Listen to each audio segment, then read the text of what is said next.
Hello, this is News Now, reaching you live from iBrandTV News Studio in Lagos, Nigeria. Coming up,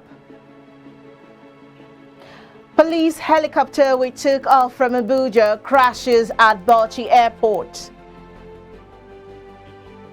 Traditional ruler assassinated by suspected hoodlums in Ogun State.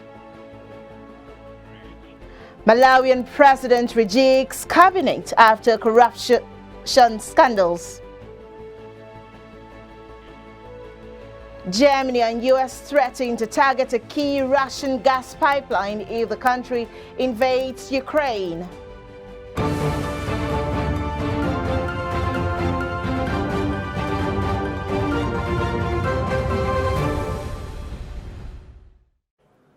Thanks for joining us on the news, and here are some stories making the headlines at this hour. I am Mary Chinda. Now, a police helicopter we took off from Abuja on Thursday has crashed at the Bauchi Airport. Accident Investigation Bureau, however, said no loss of life was recorded. The Accident Investigation Bureau Nigeria was notified by the Nigerian Airspace Management Agency about an accident involving a Bell 429 helicopter with registration marks FNMDA, owned and operated by the Nigerian Police Force. The accident occurred around 7:30 p.m. local time at Bauchi Airport. The Nigerian Police Force helicopter had departed Abuja at about 4:54 United Coordinated Time for Bauchi with 6 persons on board, maintaining 5,500 feet. The Bureau, however, urged the general public and press to respect the privacy of the persons involved and not assume the cause of the accident until a formal report is released. Now, a Federal Capital Territory High Court has ordered the Economic and Financial Crimes Commission, EFCC, to pay the chairman of the Nigerian Bar Association Section on Public Interest and Development Law, Dr. Monday Ubani, 12 million naira over his illegal arrest and detention for 20 days in 2019. Delivering judgment on Wednesday, Justice Sylvanus Origi declared that Ubani's arrest and subsequent detention for 20 days was illegal and a violation of his human rights. The judge, who ordered the EFCC to pay Ubani 12 million naira damages, however, refused to order the anti-graft agency to offer a public apology for the illegal detention. Ubani, in an exclusive interview with iBrandTV, narrated his ordeal while in detention. I was a victim of his, under Magu. I was arrested wrongly and kept in detention for 23 days. What was the offense? That I brought somebody accused of a crime and the woman came back at my instance. Instead of charging the woman to court, you drove the woman back abroad and still want me to go and produce her. I still went after the woman and placed her on red alert. When I brought that information to Magu that the woman had been placed on red alert by Interpol, Magu said, "Who asked you to do that?" And they asked me to be, sent to detention camp. I was detained. Even when there was a court order that I should be released, Magu refused to obey that court order. I'm happy today that he is facing, ignominy and disgrace and embarrassment, because I prayed a prayer for him. That as long as there is God in heaven for me doing a good work and you want to pay me back, that God is going to embarrass him and disgrace him. And that is what has befallen him. And every person that played a part, in my travel, one way or the other, they will face, harsher judgment by God. That is the only thing. Now, a traditional ruler in Ogun State, the Alagado of Agodo in a Wikoro local government area, has been assassinated by suspected hoodlums in the community. 3 persons said to be the deceased monarch's friends were also burnt to ashes. The police public relations officer in Ogun State confirms the killing of the monarch and others by hoodlums. We had an information that the reigning Obadiah came. He was in the village when some people who are yet to be known, they attacked the Oba, and the Oba was killed. They did not stop at that. They set his corpse ablaze right in his vehicle. We are here to make arrest since the place is deserted now, like I've told you earlier on. But we are on the trail of those who carried out that dastardly act. They cannot go upon it. Let me tell you one thing. Such heinous crime cannot be perpetrated here in Ogun State without the perpetrator being arrested. Whatever might be your grievances, there is laid down procedure. You can approach the court of law, let the court adjudicate on any matter that you feel aggrieved about. Now, there was a melodrama on Wednesday during the accreditation of the automatic delegates ahead of the governorship primary election at the People's Democratic Party, PDP, in Ekiti State. Trouble started when delegates from Idosi local government area complained to Governor Udom Emmanuel, who led the Electoral Committee from PDP headquarters Abuja, that names of some of the delegates from the local government areas have been removed and replaced with strange names. Our Constitution, I hereby say that Olabisi Kolawole, having satisfied the provisions of the Constitution of our party, is hereby, through simple majority, scoring 671 votes, and that 671 votes, being the highest vote, is hereby declared as the winner. I want to willingly accept the result of that election. The result has been very clear. The process has been very clear, credible, and it makes everybody happy. And I'm very sure members of our party, our leaders are very happy because we have promised that once the process is very open and fair to all, that they will all accept the result. Meanwhile, BC Kolawole has emerged as the Guber candidate of the People's Democratic Party, the PDP, in Ekiti State. Kolawole edged out Segun Oni, an ex-governor, and Kolapo Olushola, a former deputy governor of the state. Now, a non-governmental organization in Lagos State has commenced the process of educating Nigerians on the need to shun violence ahead of the 2023 general elections. The group, in a statement in a meeting with stakeholders, said there is need to quickly educate Nigerians in order to save democracy in the country. iBrand senior correspondent Ayiwoje Quarrier has details.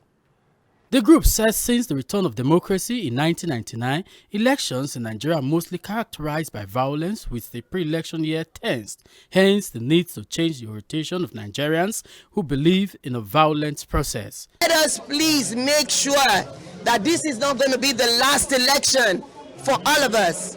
When there is life, there is hope. Nigeria needs everybody. Our power is in our PVC. Make your choice. Don't allow yourself to be used negatively. Elections has been with a lot of violence because people are not godly. And two, I don't know what we call people. A human being called being talked, and you still believe you are a talk. You are a talk to somebody. Their children are not talk, but you are a talk because you want money. You are selling yourself as a talk. And this is another thing we need to allow our people to know. Don't belong to people called talk. You yourself, you are a potential. You have the ability, capability to become a governor in the next term as God ordained you to be. We also have to support the peaceful election. The group also called on the media, political parties, government and non-governmental organizations to, as a matter of urgency, start preaching against violent process to save the growing democracy of the nation. Ayiwoje Quarrier, reporting for iBrandTV News. Now, so much talk about electoral violence right there in that report. When we come back after this break, I'm going to be joined by a youth influencer and public affairs analyst to discuss the youth and the 2023 elections just after this break.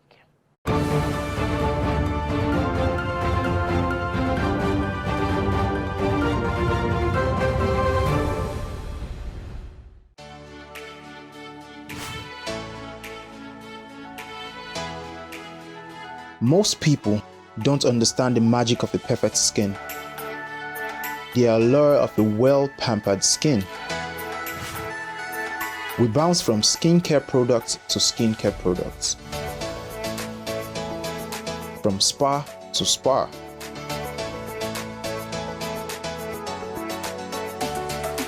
looking for that ideal solution.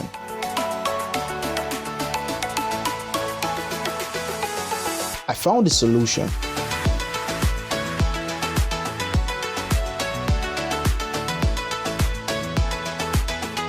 And it's Blemiville Skincare and Spa. My name is Neil, and I'm proud to be a part of the Blemiville family.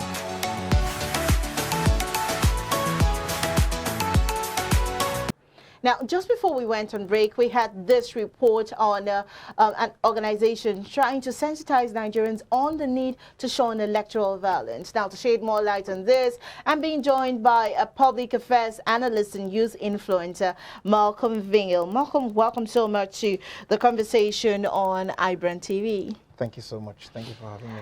Okay, so you are a development specialist. You're the CEO of Torch of Liberty Initiative Texas, and your organization is doing quite a lot to ensure the young people are educated ahead of the 2023 election. Now, could you comment on that report on, electoral violence? The NGO speaking to young people, sensitizing them on the dangers of electoral violence. We get to see a lot of these things repeat, the 2015 elections, the 2019 election, and now we have the 2023 elections coming up. Okay, yeah. Thank you for inviting me to your studio today. And I'm going to start by saying that, most people do not actually believe in the process. That's been a very huge challenge, mostly the youth. Over the years, Nigeria has had this challenge of,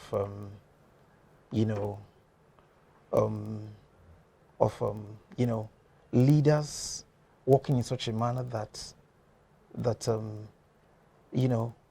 they do not they do not help to make the process credible. People cheat in elections. There's lots of rigging. You find out that people who are sworn in are not the ones that were elected.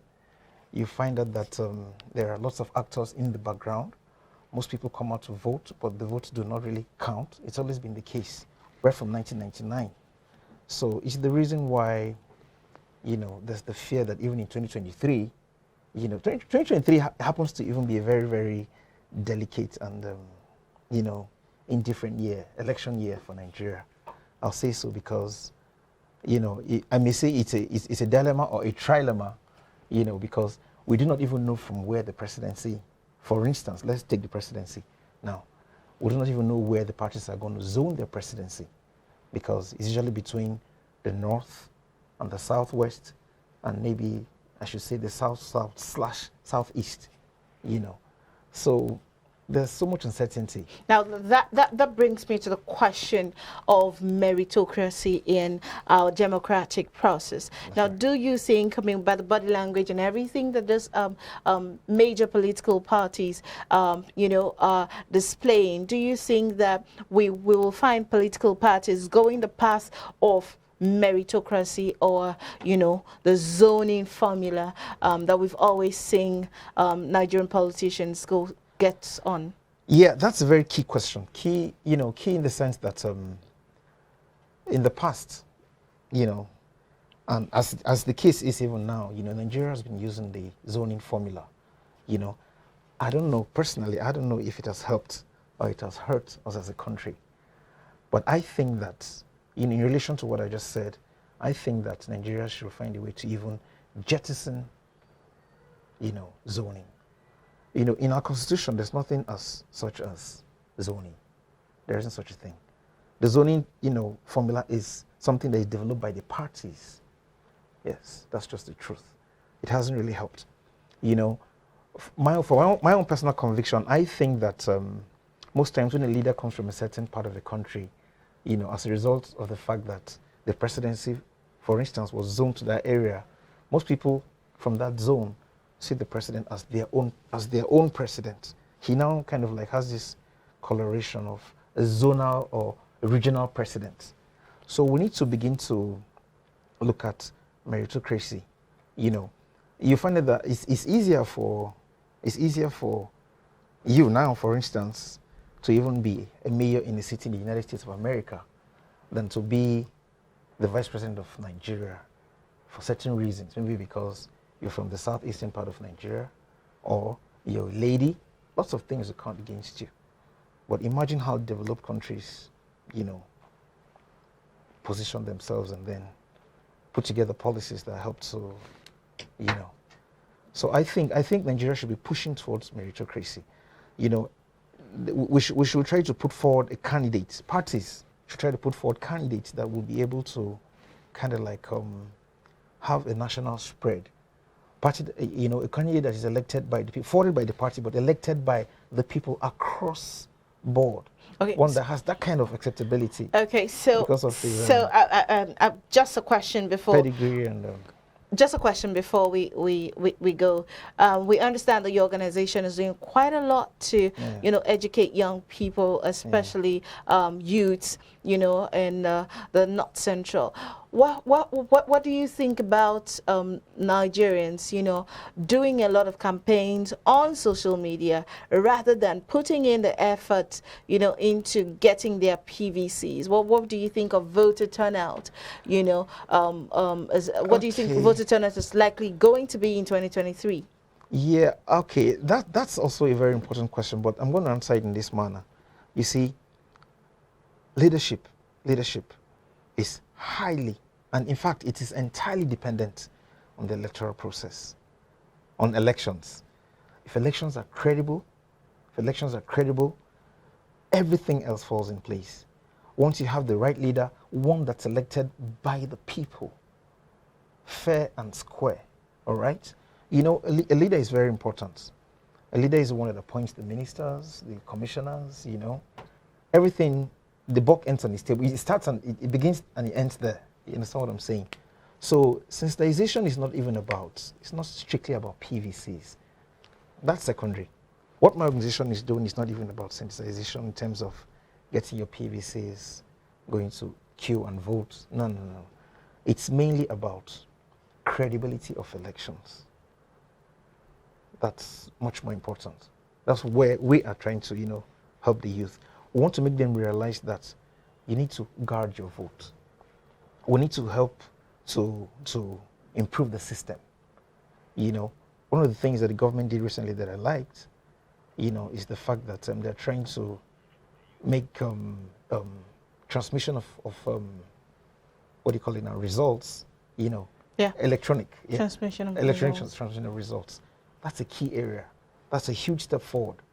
You know, so granted, PVCs, that's the only way, you know, vehicle by which we all can vote. Yeah, so everybody's encouraged to get their PVCs, but more than anything, let's be sure that on the day of swearing in, the man that is on the podium, that is being sworn into office, is the one that we, the people, elected. That's where the challenge is. It goes back to the first question you asked me about, you know, violence, shunning violence. You know, we can do all the talking and, you know, so it's not about social media or getting PVCs or, you know, the debate should be more about ensuring that the process is credible. Okay. So we get our own president, our own governors, our own, you know, House of Reps and senators and what have you. You know, the ones okay, Mel, I've got to cut you. Just one last question. You are a development specialist. What are you saying to the Nigerian youth, you know, in 2022, preparing to go to the polls in 2023? Okay, that's this part of the interview, or you know, of my presence in the studio is also one that I like to talk about very well, because it's something that I've been advocating for. The Not Too Young to Run bill is something that I was part of the process, you know, initially. Though at the time that it was signed, I was not around, I was not in the country, but I'm happy that at least the age limit, you know, was reduced to, you know, to the point where much younger people are able to even vie for offices now. So my advice to the youth will be that, there's always this saying that the time of the youth will come. The time of the youth But will it come. never seems to come. It never seems to come, So the time of youth is actually, at the time it's been said, is also the time of the youth. So even right now is the time of the youth. We need to, let me not say take our country back, but we need to do more, I'm glad that there's a certain young lady, 30-year-old Khadija, Lamidi. I watched her on TV and I was quite impressed.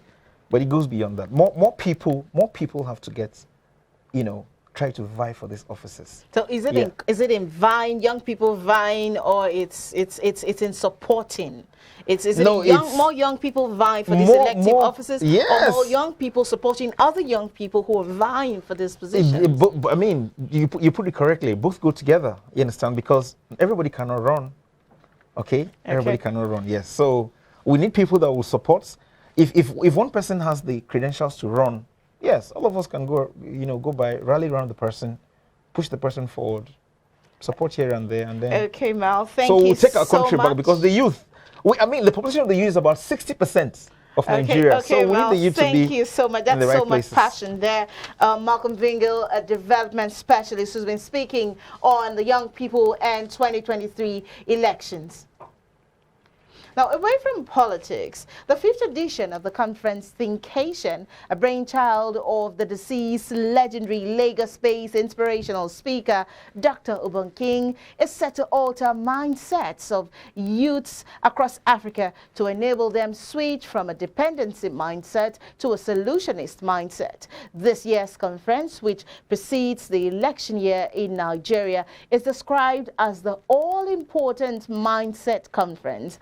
iBrandTV senior correspondent brings details. About 40 million youths in Nigeria are currently unemployed. Now that's statistics from the National Bureau of Statistics. In the same breath, Nigeria wears a toga of being the poverty capital of the world. Frightening numbers, you would say. This is the solution. The Lagos-based business coach and motivational speaker Ogun King and his team at the Ogun King Foundation have over time provided by way of reorientating at least 20,000 young people across the African continent with the conference dubbed Thinkation. Thinkation is an admix of thinking and education.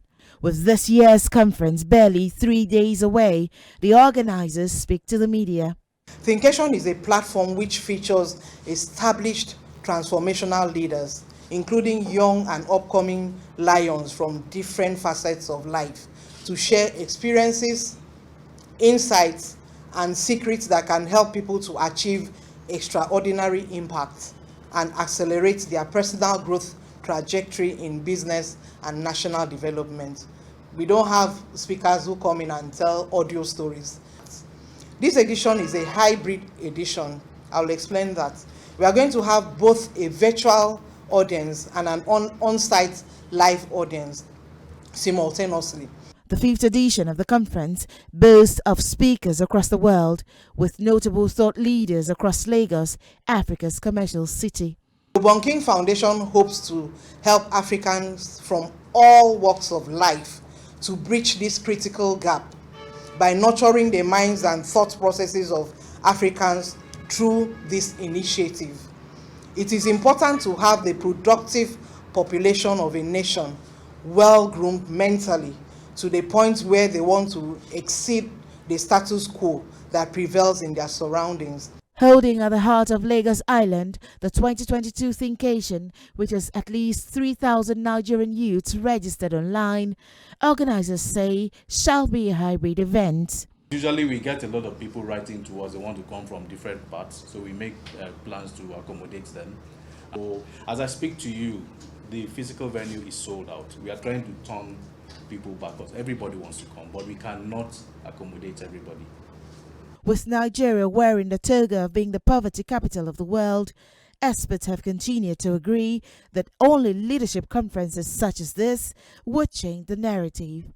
Mary Chinda reporting for iBrandTV. And to some African news now. Malawi's President Lazarus Chakwera has appointed several new ministers in a rejigged cabinet, a statement from his office showed. After the old cabinet was dissolved, over corruption scandal, Chakwera dissolved the entire cabinet this week, saying some ministers as well as other public officials had to account for graft accusations made against them. In a new cabinet of the Southern African country, Samuel Kawale was made Lands Minister, Vera Kamtukule, Labour Minister, and Mark Ferry, Trade and Investment Minister.